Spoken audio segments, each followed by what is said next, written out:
سر اگلا سوال ہے کہ 22 رجب کے کنڈوں کے حوالے سے آپ کا کیا موقف ہے؟ کیونکہ رجب 1440 کا دوسرا اشرا چل رہا ہے اور آخری اشرے میں سنی اور شیعہ دونوں کے ہاں کنڈے چلتے ہیں۔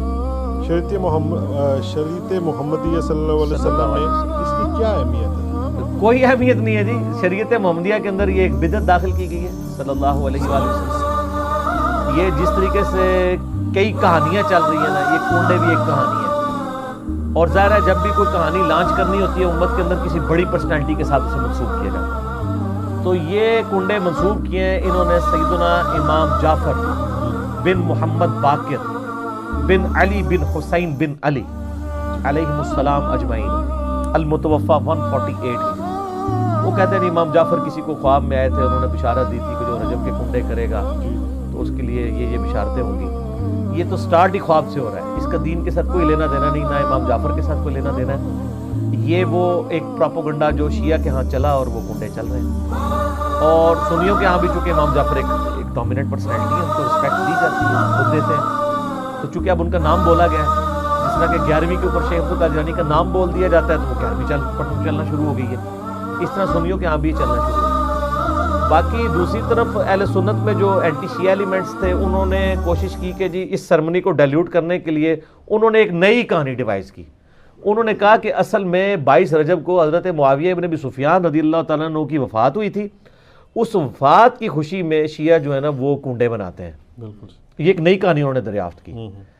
تو یہ کہانی جب آپ نے دریافت کی ہے تو یہ کہانی دریافت جن لوگوں کے بارے میں کی ہے، سر ان کی بھی رائے لے لیں کہ ان کا موقف یہ ہے بھی ہے کہ نہیں، تو وہ آپ کو کہیں گے کہ ہمارے لیے حضرت معاویہ کی موت یا زندگی اتنی اہمیت کی حامل نہیں ہے کہ ہم اس کو سیلیبریٹ کریں۔ وہ تو کہتے ہیں ہم ان کو کوئی اہمیت دیتے ہی نہیں ہے، ہم ان کو اتنا امپورٹنٹ پرسنالٹی کے طور پہ نہیں مانتے۔ وہ کیا مانتے ہیں وہ ایک علیحدہ معاملہ ہے، لیکن کہتے ہیں اتنا بھی ہم نے سیریس نہیں لیا ہوا ان کو۔ یہ اسی طریقے سے ہے جیسا کہ بریلویوں کو یہ کیا کہانی کی کروائی جاتی ہے اور دیوبندیوں کو کہ اہل حدیث اماموں کو نہیں مانتے۔ ہم بھی بچپن میں، میرا خود بھی سارے فرقوں میں، مطلب میرا تو بلٹ اپ سارا بریلویت میں ہوا ہے، تو اب یہ بہت بڑی کہانی اور چل رہی ہے۔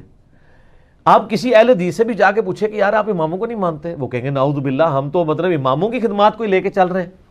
چلے اگر امام حنیفہ رحمہ اللہ سے کوئی اختلاف بھی ہوا کسی مسئلے میں وہ تو الگ بات، باقی جو 3 بڑے فقہ کے امام ہیں، 3 وہ جو کہانی کرا کے بتائے گئے ہیں، یہ تو ہزاروں فقہ کے امام ہیں جن کے نام کتابوں میں ہیں لیکن وہ پبلکلی نہیں چلے۔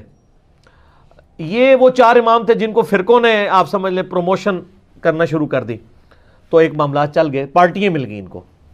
جیسے نبی الاسلام کی ایک بیٹی سیدہ فاطمہ کو پارٹی مل گئی، باقی بیٹیوں کو پارٹی نہیں ملی تو وہ بیچاری مشہور نہیں ہوئی، حالانکہ شیعہ کی معتبر کتابوں کے اندر یعنی نبی الاسلام کی 4 بیٹیاں، ایران کے شیعہ تو 4، وہ کہتے ہیں یہ تو انڈاؤٹڈ مسئلہ ہے۔ یہاں پہ کہانیاں انہوں نے کروائی ہوئی ہیں۔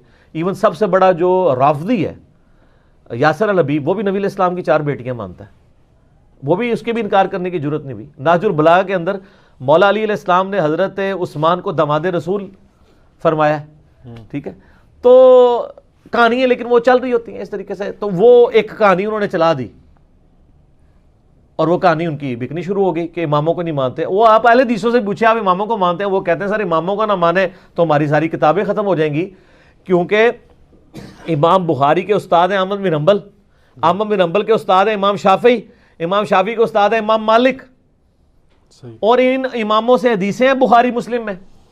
اگر ہم ان اماموں کو ہی نہ مانیں تو ان حدیثوں کو پھر ہم کہاں سے مانیں گے جن کی چین سے وہ آ رہی ہیں؟ وہ پھر آپ کو بتائیں گے کہ ہم اماموں کو بھی مانتے ہیں اور اماموں کی بھی مانتے ہیں۔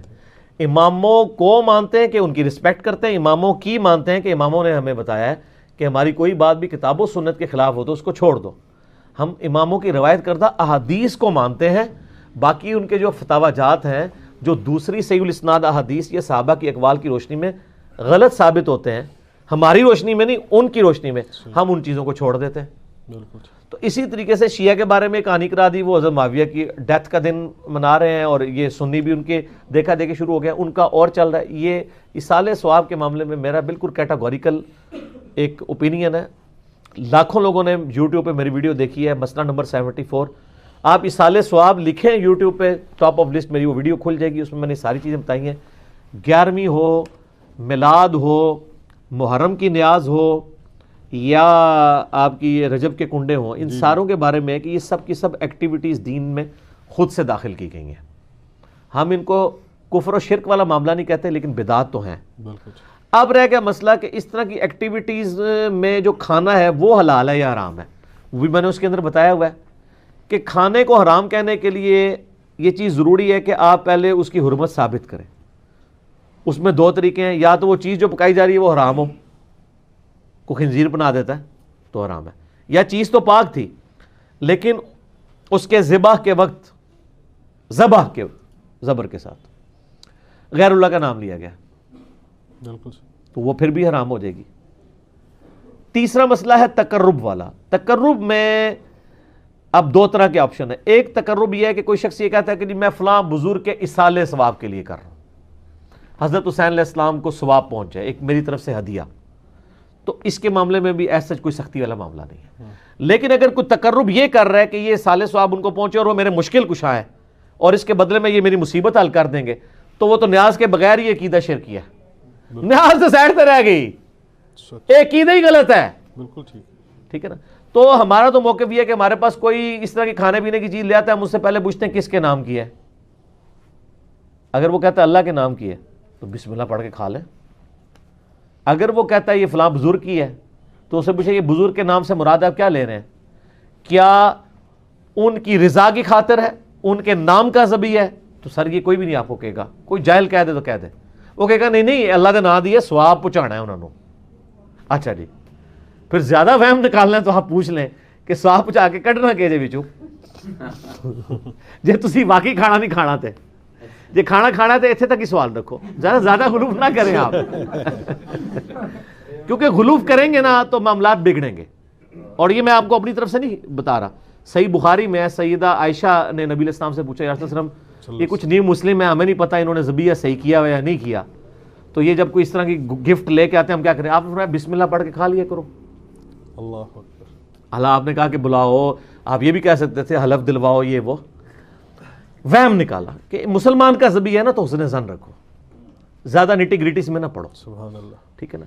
اس کا غلط رزلٹ بھی نکال لیا یوسف القرداوی صاحب نے. انہوں نے وہ اسلام میں حلال و حرام ایک کتاب لکھی, اس میں انہوں نے لکھا کہ یہ جو غیر مسلموں کے بھی جو ذبیحے چل رہے ہیں نا, اور جو KFC میکڈونلڈ چل رہے ہیں, جو ڈیفینیٹلی ذبیحے ہے ہی نہیں ہے, وہ اللہ کے نام کے کیا, وہ تو مطلب بالکل ذبح والا معاملہ ہی اس کے اندر اس طریقے سے نہیں ہے, نہ وہ اللہ کا نام لیتے ہیں. وہ کہتے ہیں بسم اللہ پڑھ کے آپ کھا سکتے ہیں, اور اس حدیث سے پلی لی. تو میں نے ان کا بھی رد کیا کہ سر ایڈی بھی کھلی چھٹی نہ دو, مسلمان کا ذبیحہ ہے نا اس کے اوپر آپ کو وہم نہیں کرنا چاہیے اگر وہ مسلمان ہے. اب وہ اگلا مسئلہ شروع ہو جائے گا کہ وہ بریلوی ہے, دیوبندی ہے, اہل حدیث ہے, شیعہ ہے. یہ نئی کہانی کرنے کی ضرورت نہیں ہے. اہل کتاب کا ذبیحہ بھی حلال ہے. تو اگر آپ ایک دوسرے کو مسلمان ماننے کے لیے تیار نہیں, چلو اہل کتاب ہی مان لو.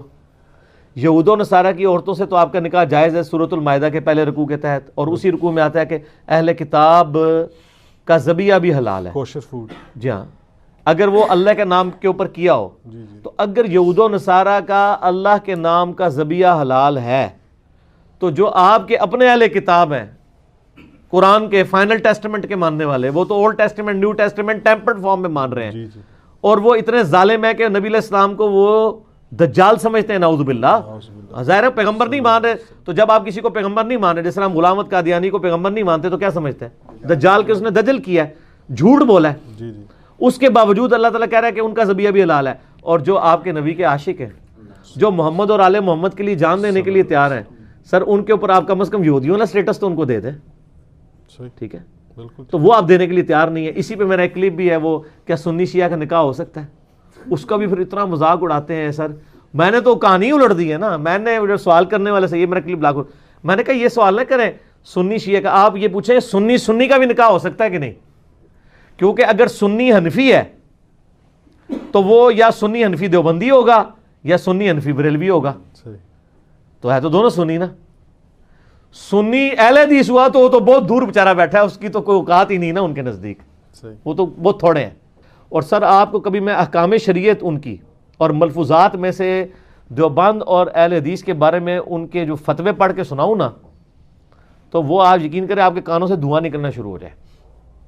جو سخت لفظ انہوں نے استعمال کیے ہیں, وہ کہتے ہیں جی اگر کسی کا یعنی بچہ جو ہے وہ دیوبندی اہل حدیث ہو گیا تو اس کو باپ کی وراثت سے بھی کچھ نہیں ملے گا کیونکہ وہ مسلمان رہا ہی نہیں ہے.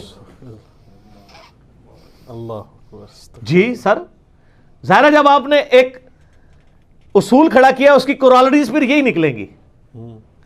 حسام الارمین میں لکھا ہے نا انہوں نے کہ چوتھا فرقہ وہابیہ شیطانیہ جو شیطان لعین آفاق کے فالورز ہیں، جیسا کہ روافظ جو ہیں وہ شیطان اتاق کے فالور ہیں. پھر آگے جا کے لکھتے ہیں کہ ان تمام لوگوں کے کفر میں شک کرنے والا بھی کافر ہے، اور اس پہ اجماع ہے کہ سب کے سب مرتد اور خارج اسلام ہیں. جب مرتد بھی ہو گئے خارج اسلام بھی ہو گئے، آپ نکاح کی سوچ رہے ہیں، وہ تو آپ کو یہ کہہ رہے ہیں کہ آپ نعرے تکبیر پڑھ کے ان پہ چڑھ دوڑیں. یہ اور یہی حال ادھر بھی. آپ المحند المفند میں لکھا ہے کہ جو بریلوی ہیں وہ ایک شیطانی لشکر ہے جو ہم پہ حملہ آور ہو گیا، جس طرح کے شیاطین انبیاء پر حملہ آور ہوتے تھے.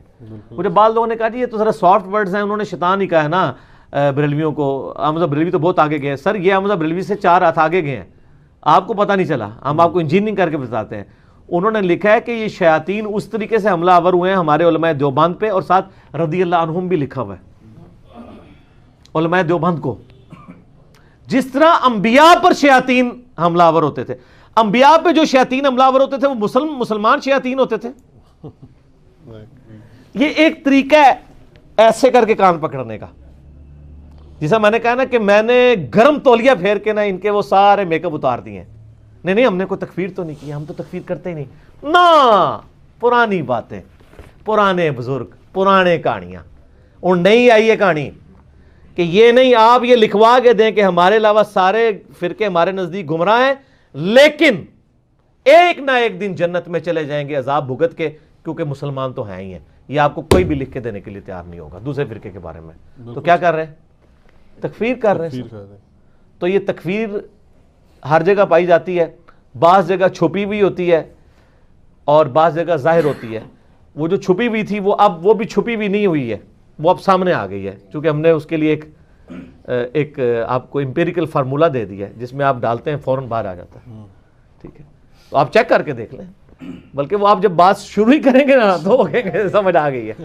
اکثر لوگ ہمارے بھائی جاتے ہیں نا تو وہ بات شروع کرتے ہیں، پتہ لگ گیا کہڑے اسٹیشن تو بول رہے ہیں.